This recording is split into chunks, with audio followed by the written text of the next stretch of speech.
네, 이준석 전 대표가 신당 창당에 째깍째깍 시계가 돌아가고 있는데 예비 출마자를 내일부터 모집하겠다라는 인터뷰를 해서 화제가 되고 있고요. 송영길 전 민주당 대표는 윤석열 퇴진당을 만들면서 이준석 대표와도 손을 잡을 수 있다 이렇게 말을 해서 이것도 논란이 되고 있습니다. 자, 이준석 전 대표 한 언론과의 인터뷰에서 이렇게 얘기를 했습니다. 자, 신당하려면 출마 자원이 필요하다. 빠르면 내일부터 출마 의향이 있는 사람들의 리스트를 모으겠다. 자기소개서처럼 지난번에는 연락처하고 이름만 적어냈는데 이번에는 자기소개서처럼 자세한 이력 등을 받아보려 한다라고 얘기를 하면서 결국 오늘 27일로 예정된 신당 창당이 거의 가시권에 들어왔다라고 봐야 할 것 같습니다. 자, 대구가 지역구인 홍 의원님, 대구 어디시죠? 지역구가? 예, 달서구 갑입니다. 달서갑. 예. 자, 이준석 전 대표는 늘 대구에서 한번 내가 승부를 보겠다. 어려운 지역인지 알지만 물론 뭐 본인이 대구에 어느 지역에 출마할지는 모르겠지만 지난번에 얘기할 때는 홍 의원님을 겨냥해서 그 지역으로 갈 수도 있다라는 얘기를 했던 것 같은데 어떻게 들으셨어요? 뭐 제가 모 방송국에서 만약 오시면은 뭐 환영하고 영광이다 이야기도 했는데 예. 근데 이준석 대표의 좀 행보를 보면 사실은 이 출마 예정자를 만약에 탈당해서 신당을 만들 때는 출마 예정자 모을 때는 당이 먼저 있고 이제 통상적으로 하게 되는데 네. 지금은 사실은 탈당하지도 않았지만 또 신당 준비도 사실은 많이 좀 돼 있지 않은 상황입니다. 신당은 최소한 5개 시도당에 이제 1,000명 이상씩 이제 책임 당원이 이제 모아져야 되는데 그런 상황에서 또 이제 어떤 출마 예정자를 저런 식으로 한다 하니까 제가 볼 때는 상당히 좀 의아하기도 한데 어쨌든 이준석 대표는 현재까지도 보면 계속해서 국민의힘 내에서 어떤 본인의 어떤 영향력을 계속해서 강화하기 위한 여러 가지 지금 액션을 지금 하고 있다. 진짜 궁금한 거는 대구 분위기는 어때요? 지금 대구 분위기는 뭐 그렇게 그 이준석 신당에 대해서 관심이 없습니다.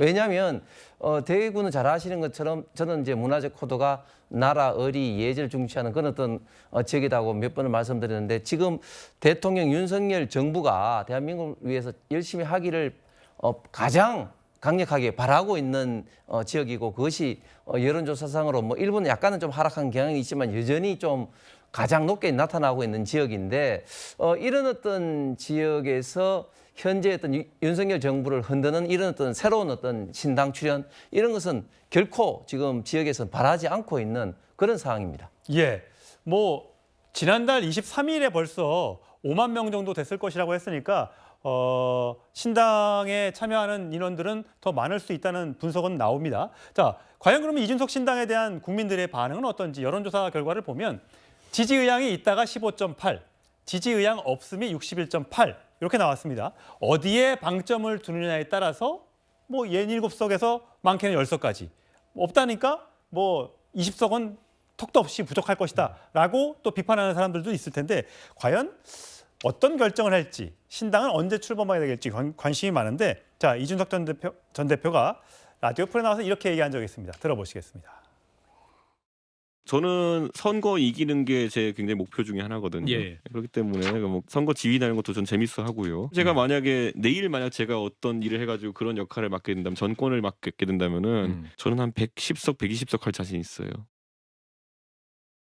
자, 최진영 의원님. 네. 이게 이준석 전 대표가 오늘도 언론과의 인터뷰에서 총선이 120일 남았으면 그러니까 4개월 지금쯤 되겠네요. 오늘 내가 비대위원장을 맡으면 120석은 할 수 있다. 120석이 물론 과반은 안 됩니다만 굉장히 큰 의석수입니다. 비대위원장을 하겠다는 얘기는 아니라 그 정도 자신밖에 없다는 얘기다. 지금도 그렇게 어렵다라고 했는데 이 비대위원장 자꾸 얘기 나와요? 과연 비대위로 갈 것인가 했을 때에 국민의힘의 많은 다수적인 어떤 흐름 같은 경우에는 지금 김기현 대표로 계속 그 총선이 갈 것이다라는 것이 훨씬 더 높은 어떤 예측인 것 같습니다. 실질적으로 지금 뭐 그 혁신위가 조금 더 뭐 덜컥덜컥 하고 있습니다만 실질적으로 잠시 조금 더 있으면은 12월 중에 빠르면 1월 초까지의 선대위 체제로 전환되지 않습니까? 그럼 선대위가 있다고 하면은 거기에서 비대위가 있을 필요가 없는 것이죠. 왜냐하면 총선은 선대위 체제로 하기 때문에 그렇기 때문에 지금 이준석 전 대표의 얘기하는 어떤 비대위 위원장 이것은 현실성이 상당히 떨어지는 것이다. 그리고 본인 같은 경우에 무슨 예측이 있어서 100석, 200석, 150석을 얘기하죠. 본인의 어떤 그 몸값을 높이기 위해 툭툭 던지는 그런 어떤 전체적 수사에 불과한 것이다. 결국 그 국민의힘 같은 경우에도 지금 사람을 모으고 지금 다가오는 지금 12월 12일 날 이제 예비후보 등록하는 과정에서 많은 후보들이 등록을 할 겁니다. 그렇게 되면 이미 총선 열차는 사실상 떠난 거나 마찬가지거든요. 그렇기 때문에 이준석 전 대표의 얘기는 결국 본인의 몸값을 올리는 것에 불과한 것이고 과연 신당 열차가 떠날 것인지 저는 상당히 부정적으로 봅니다. 예.